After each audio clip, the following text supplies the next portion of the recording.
Today's country and your all-time favorites, 95.1 The Bull. Rob Getz in the bullpen with our community conversation brought to you by Floyd County Medical Center. Online at fcmc.us.com.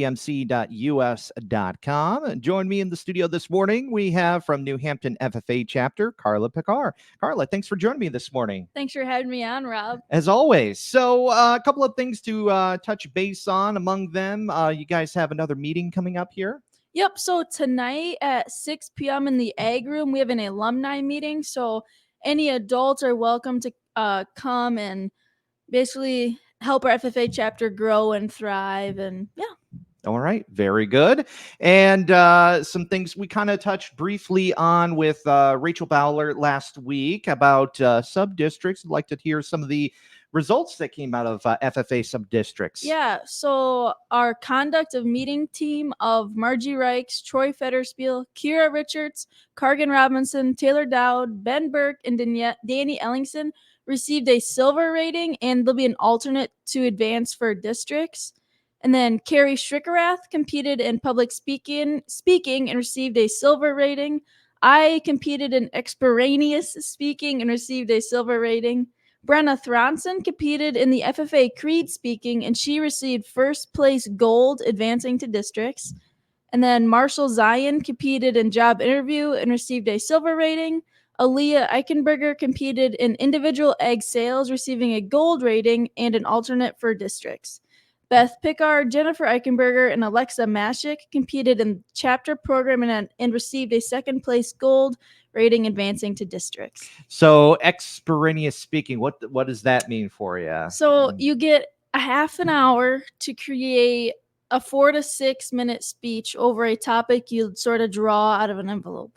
So it's a random thing. So it could be something that you have no idea what it is about. And probably when in doubt, you just kind of ad lib and just keep going. That's absolutely right. Very good. Very good. I'll remember that if it has anything to do with sports, which is something that I only know probably about 10% about.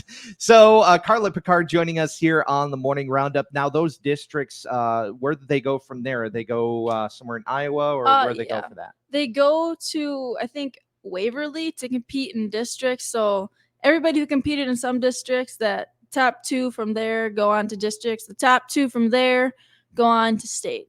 So when do those districts happen? What time they're about? Like springtime here coming up? Yep. Okay. Very good. Very good. Another thing to talk about here, we just wrapped up with FFA week, and how did it go for you guys? Yeah. So on Monday, we had a really great day. That was a teacher in-service day. And so we wanted to make them breakfast, but we didn't know it was elementary, middle school, and high school. So we fed over 100 staff members, and they had eggs and sausage, and I think they had a really good time.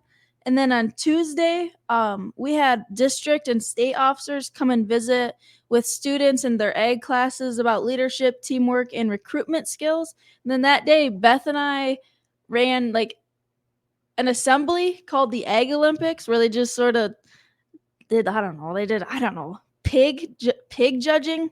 It was weird. I don't know how pigs get judged, so we were sort of just, it looks good. You just kind of ad-libbed. You and your sister. It's like, when you have your sibling by your side, sometimes things just work for the right reasons. Right. Yeah. When that happens there, and of course, we talked with Rachel about the Meals from the Heartland thing, and how did that go for you guys? Yeah. So I did not go because I missed school for state wrestling, and I didn't want to miss more school. So they had a really great time. It was our FFA chapter and Turkey Valley's FFA chapter, and they did end up packaging 100,000 meals. That amazing. I don't know how long that took, but for 100,000 meals, it seems like an all-day affair that it took for that. They were back before school ended, so I mean. Wow. Well, there you go. There you go.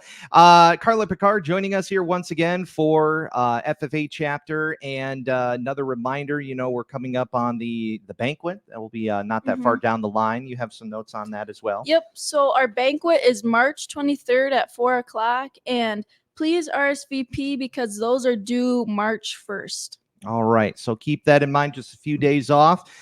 further information on all the topics we discussed, or even general questions, information for you, Karla, and everybody at the chapter, how can we get a hold of you guys? Yep, always you can contact us through our Facebook page or Instagram page, but always call up the school. They'll point you in the right direction. Very good. And of course, props to Rachel Bowler, who joined us last week and talked about some many amazing things that, she's only been for about a year now, and already a lot of things that you guys have been brought to the table and discussing.